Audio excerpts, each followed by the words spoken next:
কোরবানি ঈদের দিনের সবচেয়ে সেরা এবং সবচেয়ে শ্রেষ্ঠ আমল হলো কোরবানি করা। কোরবানির চাইতে ফজিলতপূর্ণ কোনো আমল আর কোরবানি ঈদের দিনে নাই।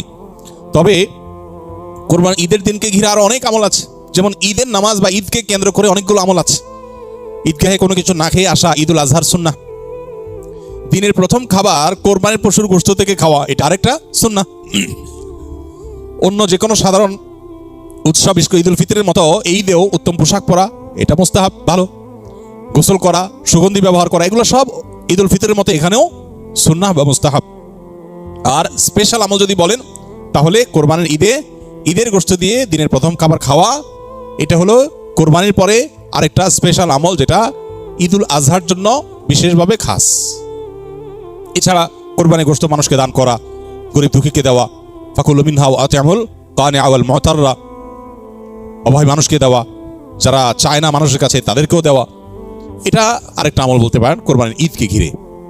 কিন্তু কোরবানির ঈদের সবচেয়ে গুরুত্বপূর্ণ এবং সবচেয়ে ফজিলতপূর্ণ আমল হলো ঈদুল আজহার দিনে আল্লাহর জন্য পশু কোরবানি করা, ইহরাকুদ্দাম, বা পশুর জবে করা, রক্ত প্রবাহ করা আল্লাহর সন্তুষ্টির লাভের উদ্দেশ্যে। এটা হলো সবচেয়ে গুরুত্বপূর্ণ আমল। আল্লাহ তাআলা আমাদেরকে আমলের তৌফিক দান করুন।